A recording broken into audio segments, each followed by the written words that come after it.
Thank you for listening to Radio Maria, a Christian voice in your home. We are now continuing with the job discovering sacred scripture.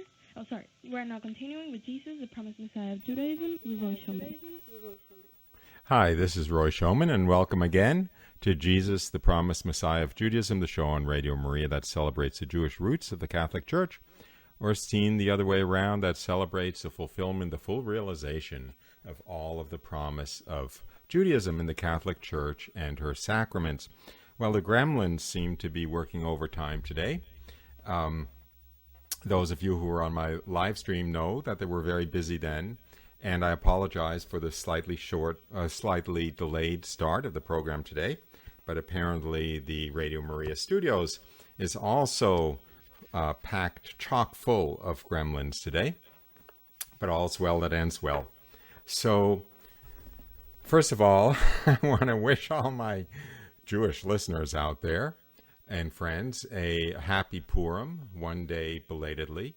Yesterday was Purim, which is actually the most joyful, most purely joyful probably of the Jewish feast days. I suppose it has a contender in Simchat Torah, but I'll leave that aside.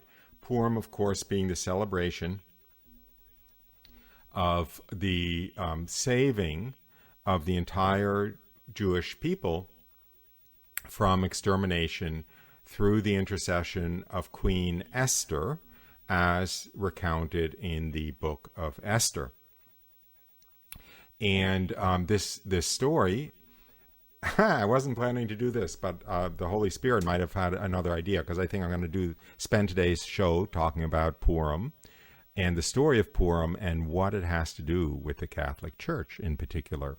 Because what is so incredibly beautiful about the story of Purim is that it is yet another example in the Old Testament of a prefigurement in the story of the Jewish people, a prefigurement of Catholic redemption, a prefigurement of specifics of Christianity and even of the Catholic faith and the Catholic sacraments.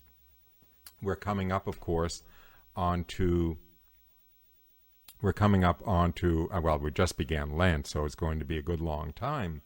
But we will, of course, be coming up on Easter, Good Friday and Easter, in a number of weeks.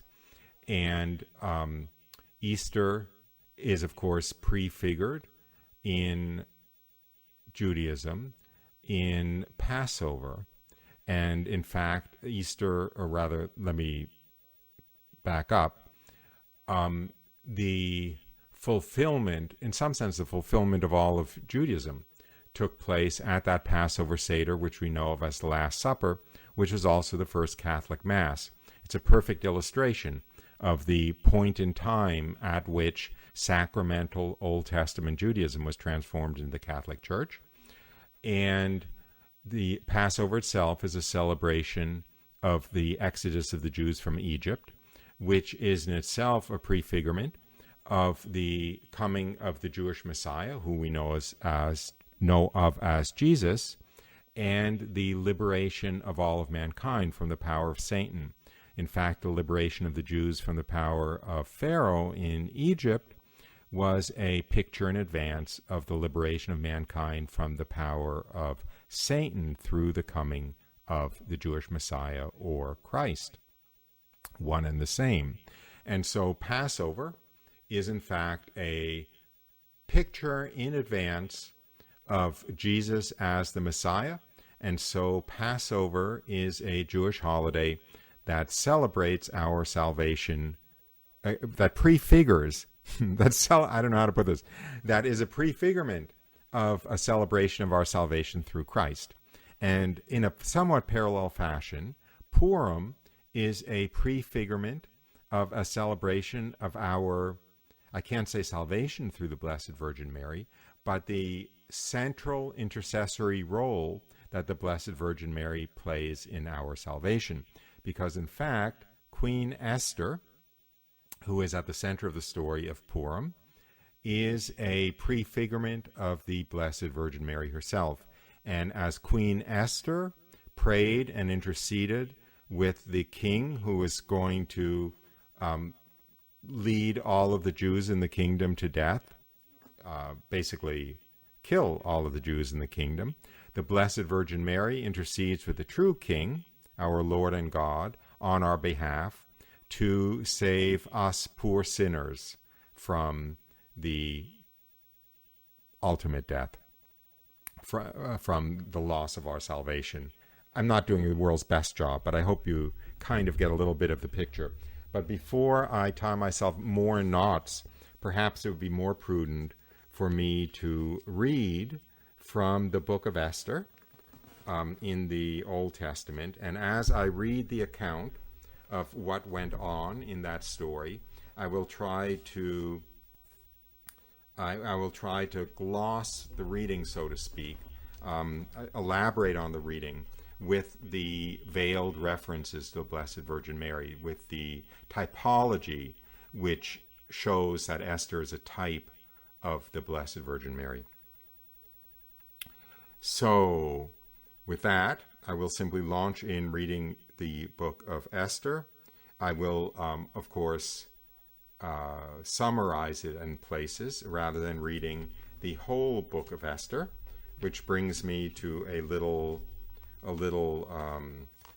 trivia point, which is, if you've ever heard the expression Megillah, as in, oh no, don't go into the whole Megillah.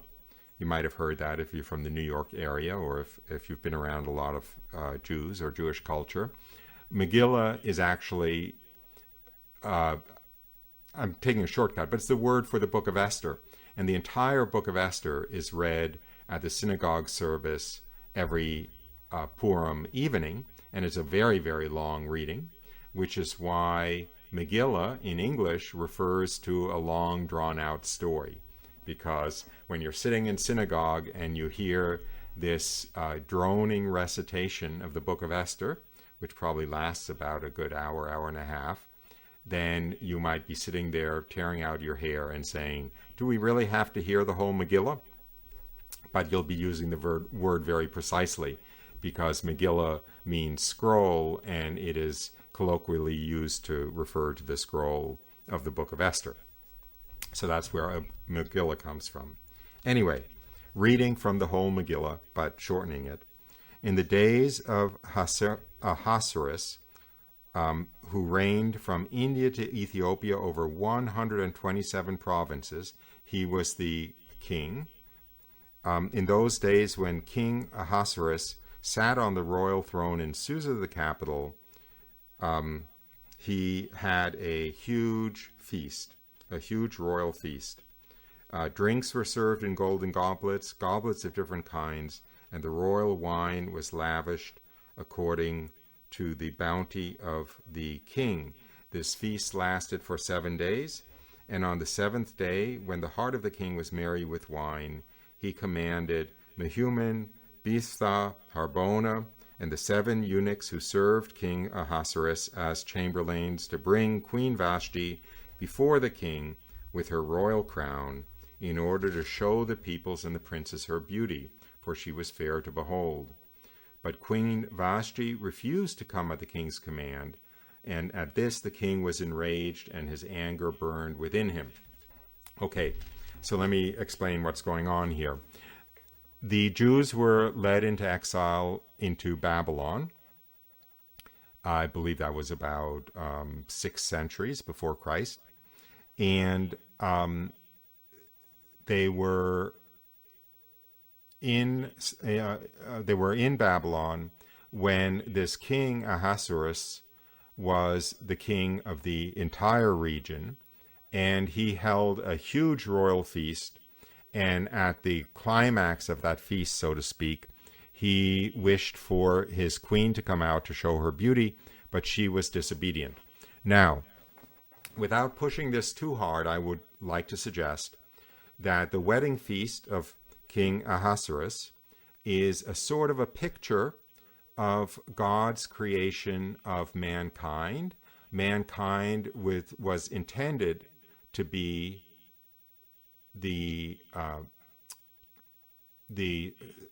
well, I'll just have to say it. In some sense, the spouse of God. We know that the church is the spouse of Christ. And if Adam and Eve had behaved in the Garden of Eden, then mankind would have had a very different relationship with God, and one of being certainly a beloved companion, in some sense, in a spousal relationship with God. So one could see this celebration of King Ahasuerus as a picture of God's joy, let's say, when he created Adam and Eve to live this perfect eternal life in the Garden of Eden. But what happened? They were disobedient. And Eve in particular listened to the words of the serpent and took the fruit from the tree of good and evil. And her disobedience made the king mad, so to speak, made God, perhaps mad is not quite the right characterization, but that made God punish mankind, so to speak, with the fall from the Garden of Eden. So this opening of the book of Esther can be seen as the opening of the story of mankind, and Eve's fall from the Garden of Eden, creating the crash of mankind out of the Garden of Eden, can be seen as represented by the queen's disobedience. Because, of course, it was Eve's disobedience that caused the fall, and it was Queen Vashti's disobedience that, shattered this wonderful celebration and made the king angry. So then, what did the king do? The king... I'm trying to decide whether to read or to summarize. Okay, so I'll try reading this. If it please the king, let a royal order go forth from him, and let it be written among the laws of the Persians and the Medes, so that it may not be altered, that Vashti is to come no more before King Ahasuerus, and let the king give her royal position to another who is better than she. So Queen Vashti was out of luck, and the king was going to search the entire kingdom for the most beautiful young virgin to take her place and to be the new queen. Anyone see a little picture of the Blessed Virgin Mary there? We know that the Blessed Virgin Mary has always been referred to in the church as the new Eve. The Blessed Virgin Mary is the human creature most entirely pleasing to God. We all know that. When King Ahasuerus was searching the kingdom to find the most beautiful young virgin whom he could make the new queen, it seems to be quite a parallel with God. I don't want to put thoughts in his words in his mouth, so to speak, but scouring all of mankind to find the most perfect, the most beautiful, the most obedient young virgin to make the new Eve, the new mother of all the living, the Blessed Virgin Mary. Remember, she is the mother of all the living. Remember, Jesus gave her to us on the cross, said, "Son, behold your mother," to John the evangelist, who represents discipleship, those Christians, and said to the Blessed Virgin Mary, "Behold your son." So he gave the Blessed Virgin Mary to us as our new mother, as the new mother of all the living, as the new Eve. So back to the book of Esther. The word has gone out, the kingdom is to be searched, and the worthy replacement for the original queen is to be found. In other words, the worthy replacement for Eve, who was disobedient. So the kingdom, this call goes out, and many young virgins are gathered together, so to speak, called to the palace to audition for the role of the queen, so to speak, to be presented before the king, one after the other, to find one that the king favors the most to be the new queen. Now, let me read this, now go back to the text. Then the king's servants who attended him said, "Let beautiful young virgins be sought out for the king, and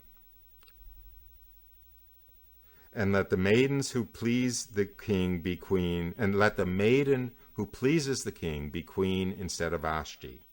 This idea pleased the king, and so he did so. Now there was a Jew in Susa, the capital, whose name was Mordecai, who had been carried away from Jerusalem among the captives, carried away when Nebuchadnezzar, king of Babylon, had them carried away. So this is the Babylonian exile that I had referred to. Mordecai had brought up Esther, the daughter of his uncle, for she had neither father nor mother. The maiden was beautiful and lovely, and when her father and mother died, Mordecai adopted her as his own daughter. So when the king's order and his edict were proclaimed, and many maidens were gathered in the capital, Esther was also taken into the king's palace. And Esther had not made known her people or kindred, for Mordecai had charged her not to make it known. And every day Mordecai walked in front of the court of the harem to learn how Esther was and how she fared. So now Esther is in the king's court, along with the other many most beautiful young virgins of the kingdom, to take her turn to be presented to the king to see if the king wants to choose her for the new queen. And very relevantly for this story, Esther is Jewish, but her uncle has advised her to keep that secret and not let anyone in the palace know that she is Jewish. Now, I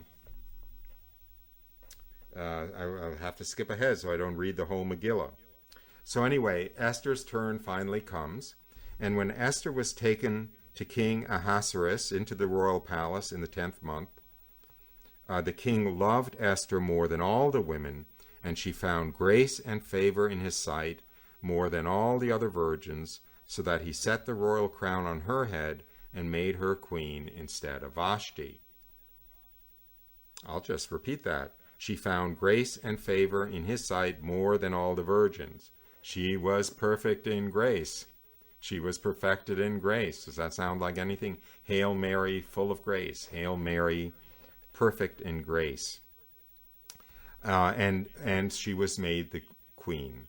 So, again, we have a picture that can map on quite elegantly onto the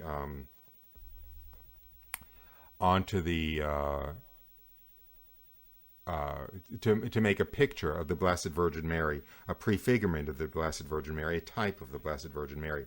By the way, I suspect if you've been listening this long in the show, you probably believe me anyway, but this isn't original with me. And in fact, if you ever have the privilege to go to Jerusalem and go to the Church of the Dormition, which is built where it is thought that the Blessed Virgin Mary went to sleep, Church of the Dormition, Dormition means sleep, and was assumed into heaven, one will see there a kind of a mock tomb of the Blessed Virgin Mary, and in a little cupola over this mock tomb, there is a beautiful mosaic showing 6 women from the Old Testament who were all types of the Blessed Virgin Mary.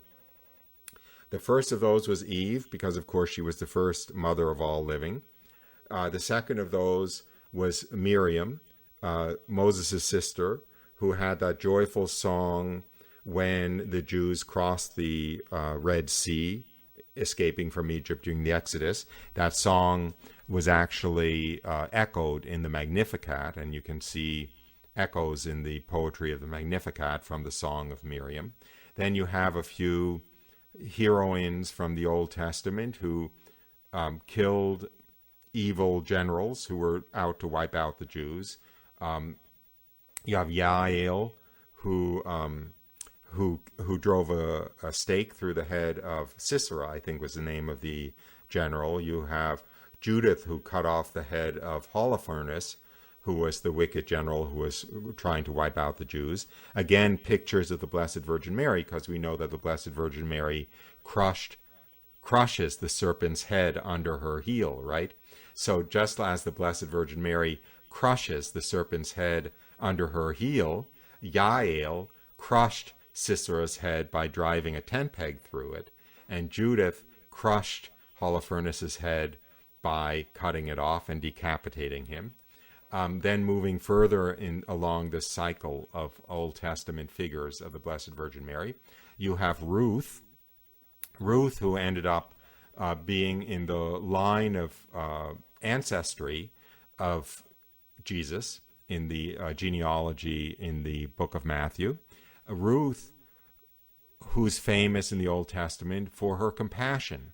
In fact, if you know the English word ruthless, the word ruthless is named after Ruth because Ruth is synonymous with compassion.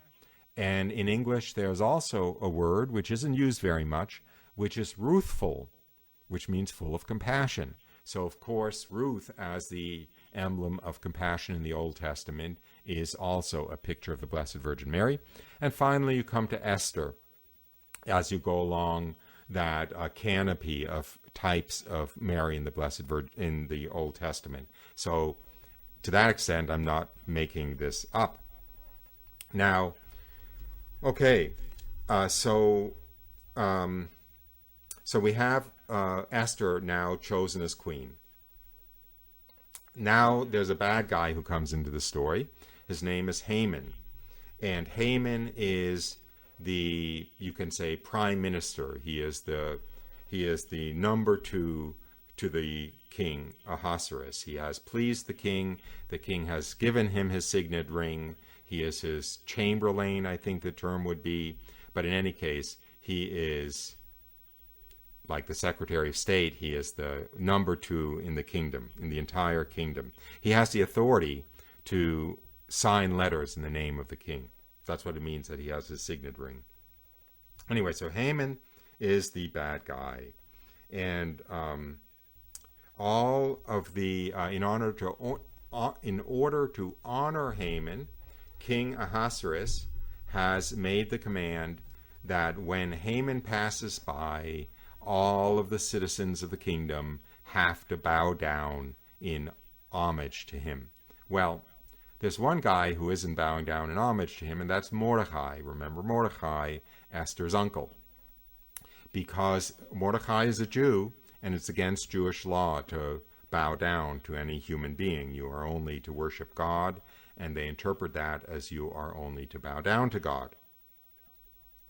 So, Haman goes out of the king's gate one day, and he sees this guy who is not bowing down to him, and Haman is really, really, really full of pride, and he goes ballistic. So I will,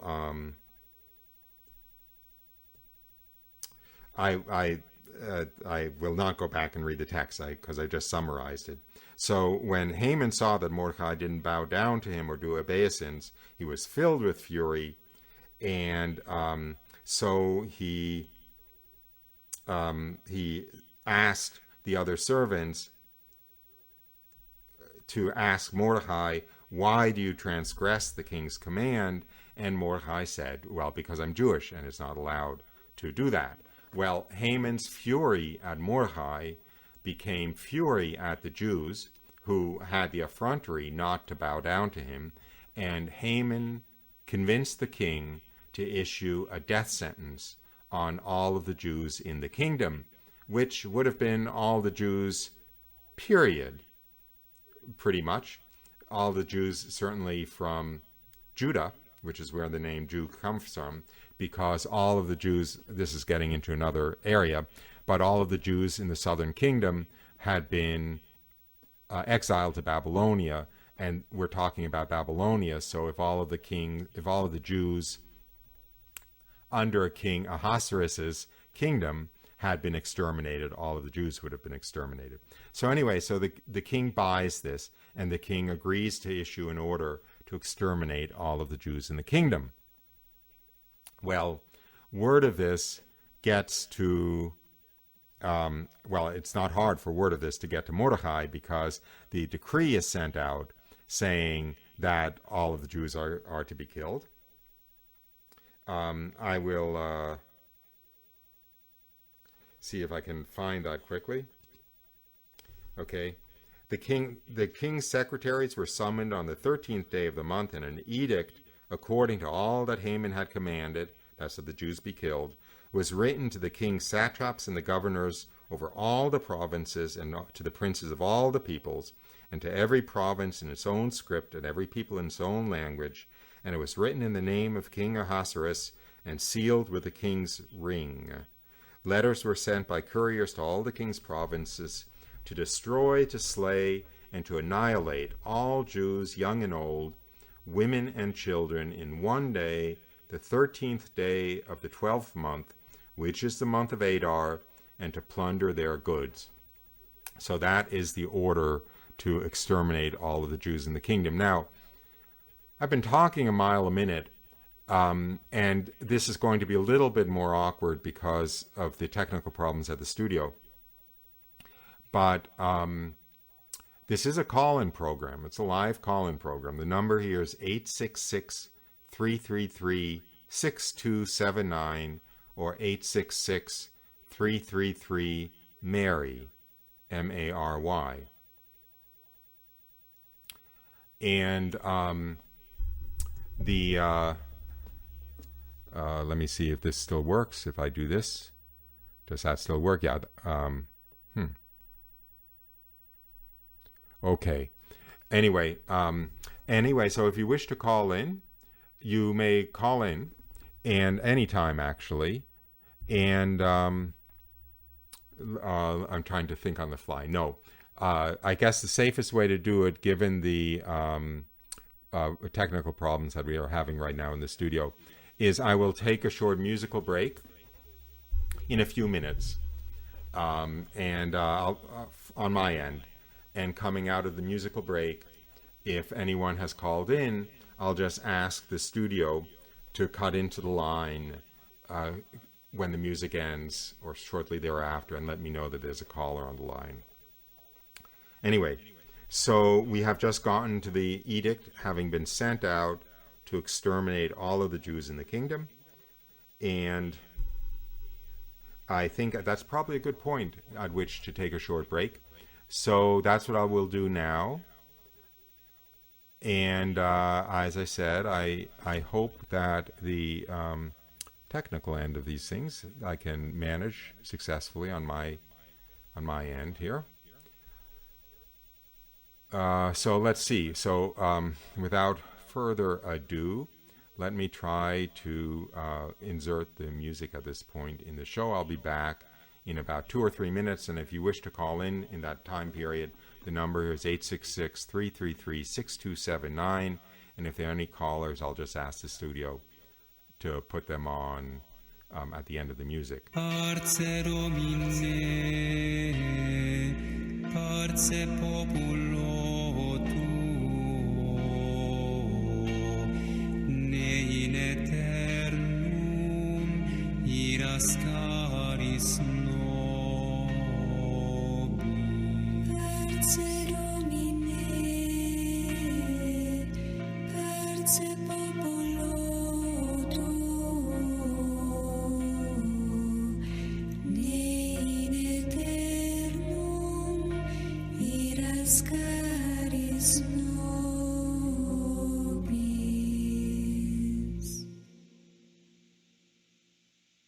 Angelus Domini nunciavit Mariae,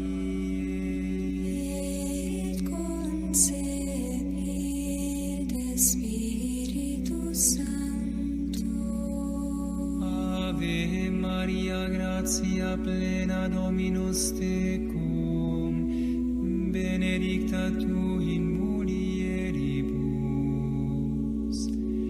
et benedictus fructus ventris tui, Iesus. Sancta Maria, Mater Dei, ora pro nobis peccatoribus, nunc et in hora mortis nostrae. Amen. Ecce ancilla Domini. Fiat mi secundum verbum tuum. gratia plena Dominus tecum, benedicta tu in mulieribus, et benedictus fructus ventris tui, Iesus. Santa Maria, Mater Dei. Okay, well, I'm back. Can I ask the studio if we had any calls come in? Yes. Okay, sounds like I have a caller on the line. I'm sorry, I'm overwhelmed by the technology here, but what's your name, and did you have a question or a comment? Yes, this is Valentina. Thank you for taking my call, Roy. I'm a little bit plugged up myself. Yes, I did. I had a comment, and thank you again I love the story of Esther, and I can definitely see all the correlations with our Blessed Mother. So thank you so much for that. But I had a question for you. I'm finding it very interesting now that I think I have followed you. I'm going on 3 years now. Your YouTube program, along with the Radio Maria program.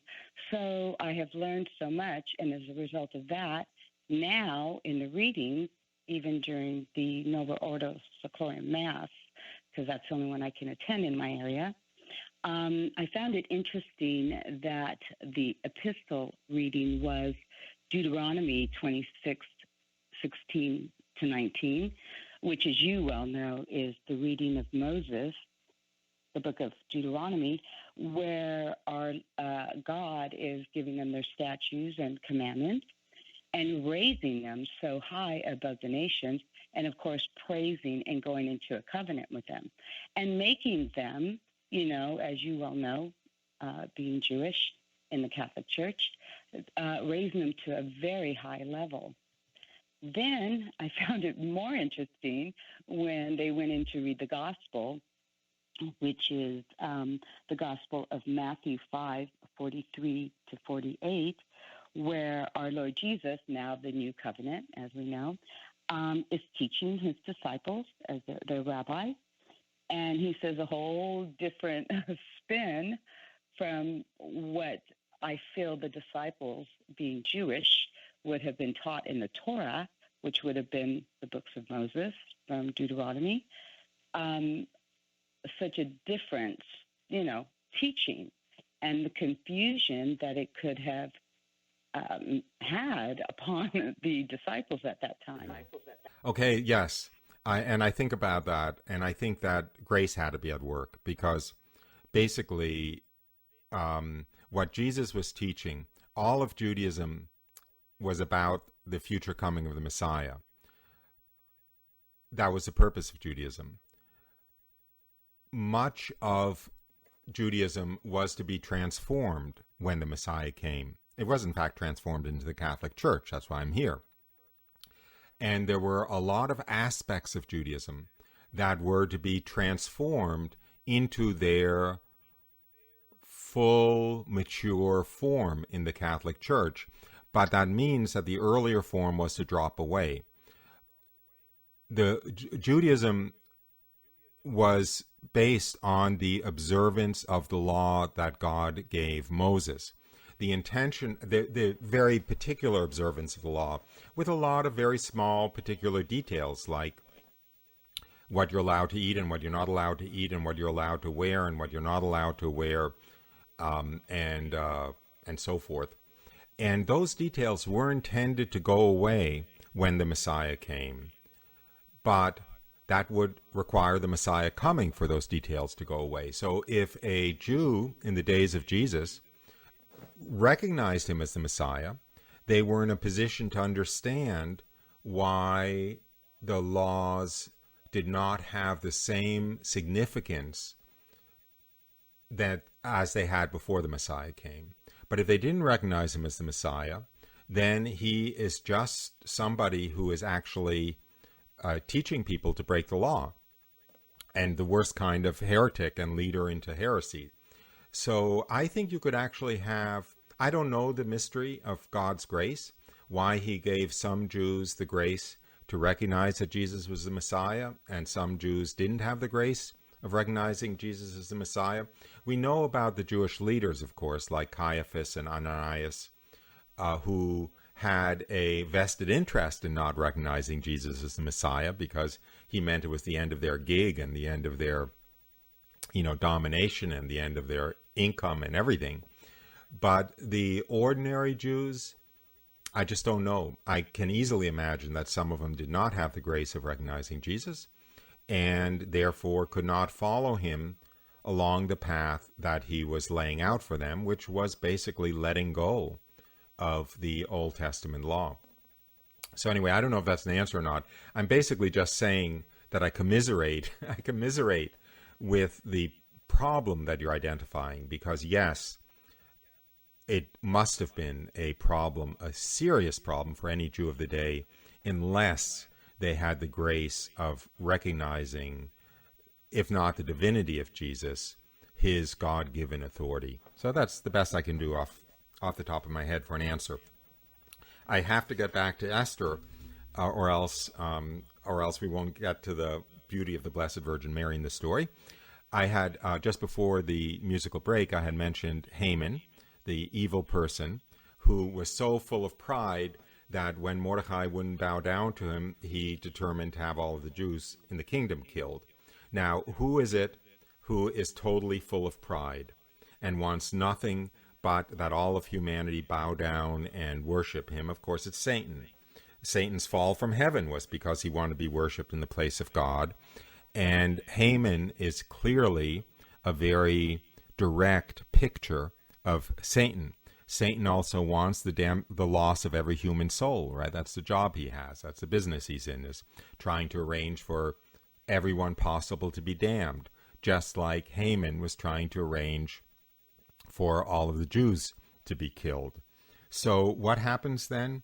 What happens then, to cut a long story short, to cut short the whole Megillah, is that Mordecai tells Esther, and Esther fasts and prays for, I believe, 3 days. As a matter of fact, here is what Esther says when she hears this. Go, gather all the Jews to be found in Susa, and hold a fast on my behalf, and neither eat nor drink for 3 days, night or day. I and my maids will also fast as you do. Then I will go to the king, though it is against the law, and if I perish, I perish.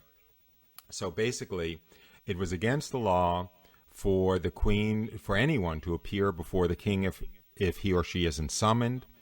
Esther was going to fast for 3 days and pray and appear before the king unsummoned, and if he did not give the signal that it was okay, she would be executed. But she was doing this to intercede for her people. She wanted to appear before the king and plead with him to spare the Jewish people. So her prayer is very, very, very, very beautiful. And actually, it's very long. I'll read some of it here. O my Lord, thou only art our King. Help me, who is alone and have no helper but thee, for my danger is in my hand. Ever since I was born, I have heard in the tribe of my family, that's the Jews, of course, that thou, O Lord, did take Israel out of all the nations, and our fathers from among all their ancestors for an everlasting inheritance, and that thou didst do for them all that thou didst promise. And now we have sinned before thee, and thou hast given us into the hands of our enemies, because we glorified their gods. And it goes on and on and on and on. And but save us by thy hand, and help me, who is alone and have no helper but thee, O Lord. Thou hast knowledge of all things, and thou knowest that I hate the splendor of the wicked, and abhor the bed of the uncircumcised and of any alien. Thou knowest my necessity, that I abhor the sign of my proud position, which is upon my head on the days when I appear in public. Because she's queen, right? And so she wears a crown. But here we see another picture of the Blessed Virgin Mary, because although the Blessed Virgin Mary is the ultimate queen, right? She's the queen of heaven and earth. She is the archetype of humility. She is humility perfected, humility personified. So, and this is, of course, being reflected, again, in the type of Esther, in Esther being a type of the Blessed Virgin Mary. Thou knowest my necessity, that I abhor the sign of my proud position, which is upon my head on the days when I appear in public. In other words, the crown. Now I'm going to read the text here, and I apologize for the word, but I'm just reading it, and it's in the Old Testament, so I think that means it should be okay. Okay, she's referring to her crown, right? I abhor it like a menstruous rag, and I do not wear it on the days when I am at leisure. Thy servant has had no joy since the day that I was brought here until now, except in thee, O Lord God of Abraham, O God whose might is over all. Hear the voice of the despairing, and save us from the hands of evildoers, and save me from my fear. So, by the way, it's a very beautiful prayer. It's worth reading the whole thing, but I don't have time. But you see in her humility and in her despising the honor that comes with her position, and in her her only joy is in God. You see a picture of the Blessed Virgin Mary. Anyway, after this prayer, she presents herself before the king, and let me see if I...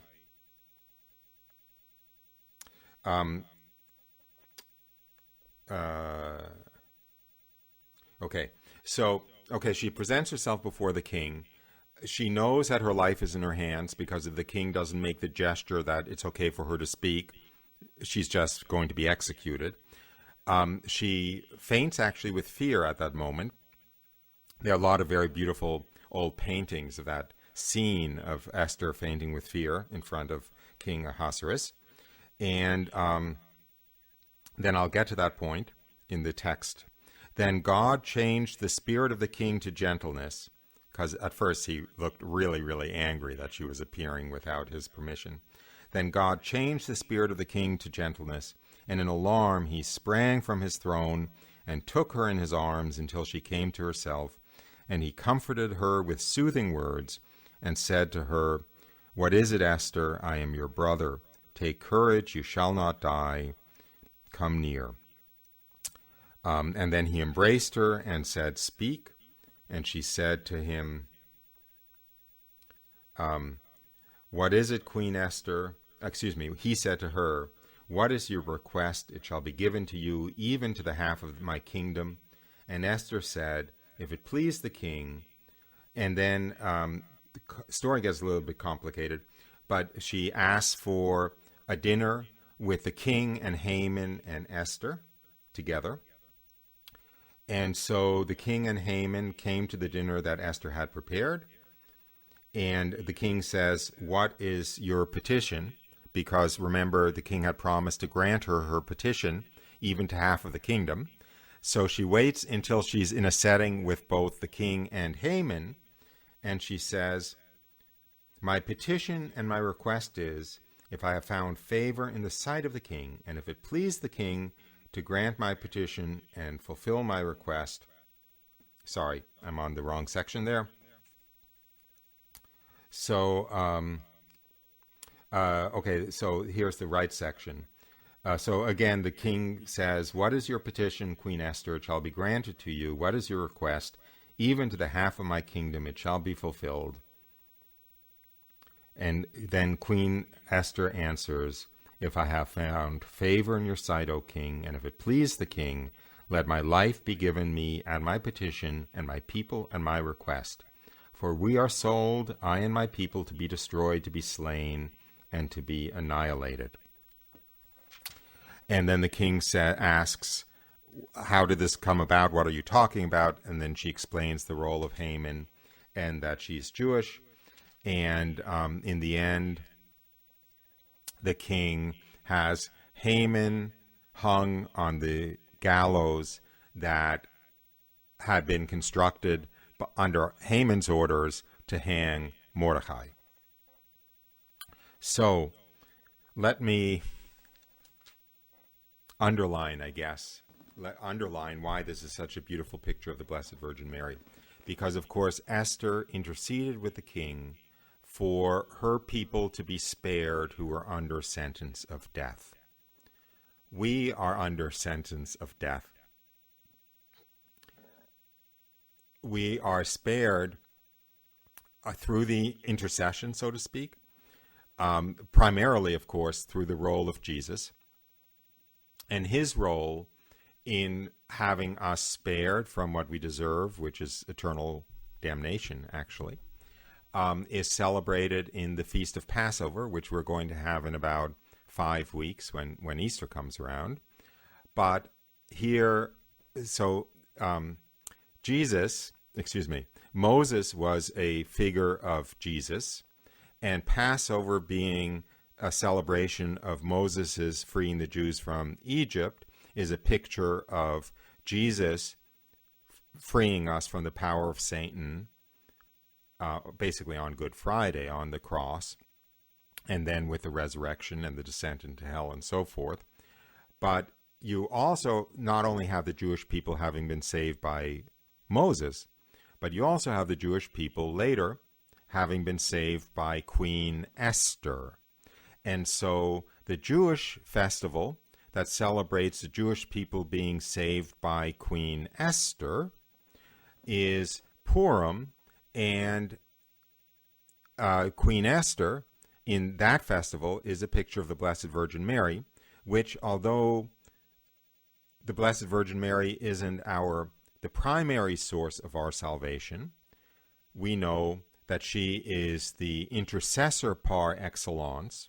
She intercedes with the King, that is, she intercedes with the Most Holy Trinity, to have us be given more grace than we deserve, and to save us when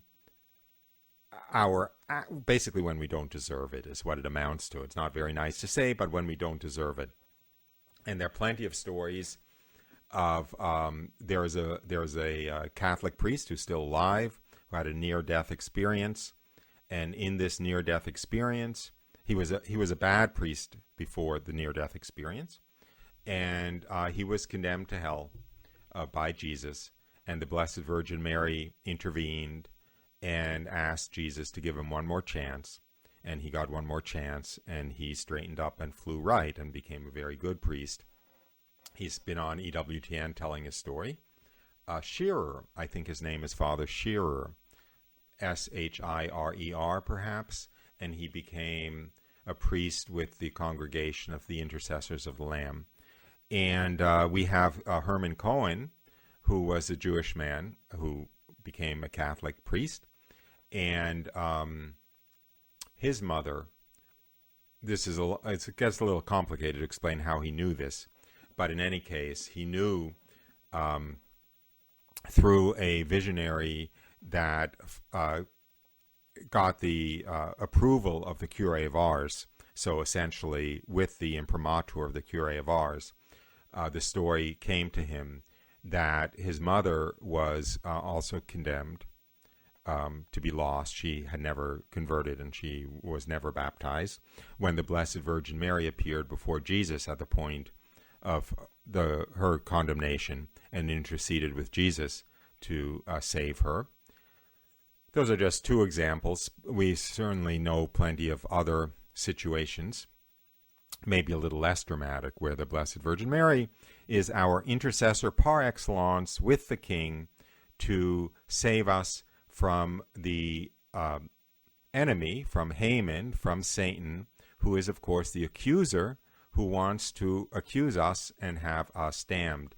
And my understanding is that our particular judgment, we have our defense attorneys, let's say, who may be the Blessed Virgin Mary or may be our guardian angel, that are presenting why we shouldn't be damned. And we have demons or Satan trying to make the argument that we should be damned. And who is the ultimate defense attorney? our ultimate intercessor at that moment. It is, of course, the Blessed Virgin Mary, exactly as we see in this picture of Esther appearing before the king when the entire Jewish nation, of course, being a picture of the church, because because, of course, that's what the Catholic Church is. It's a continuation of Judaism after the coming of the Jewish Messiah. So Esther interceded to save the entire Jewish nation from being condemned to death by the king at the instigation of Haman. And, of course, Queen Esther being a picture of the Blessed Virgin Mary, the king being a picture of God, and Haman being a picture of Satan and his legions. So that's why this wonderful Jewish feast of Purim is even more wonderful if you're a Jew in the Catholic Church and you see it fulfilled not only 3,000 years ago in Babylon, but you see it fulfilled today, and you know that it's going to be fulfilled when we pass away at our particular judgment. We will have something better than Queen Esther there at our side, interceding with the king to convince him not to listen to Satan's legions explaining why we should be lost, but instead to be exceptionally generous with his grace and his mercy, so that we may be with him in unutterable, unimaginable bliss for all eternity. So, that's the show for today. Jesus, the promised Messiah of Judaism, and I couldn't let Purim go by without using it as just such a wonderful illustration of the role of the Blessed Virgin Mary in our salvation, and the foreshadowing of the role of the Blessed Virgin Mary in our salvation in this story that comes from the Old Testament, that comes from the Jewish people, because, of course, the Catholic Church is the fulfillment of the promise of Judaism, and so much of the Old Testament and so much of the story of the Jews is prefigurement of what was to come in the Catholic Church. So with that, we've come to the end of our time together for today. You've been listening to Jesus, the Promised Messiah of Judaism, with your host, Roy Schoeman, me, on Radio Maria. I hope you join us again next week, same time, same place. And it's time for me to say goodbye for now, and I will resume with that beautiful music that we had during the break. And I will leave it, of course, to the studio to fade out and come back on when my allotted time is over. So bye for now. Come back, please, next week. God bless you, and thanks for listening.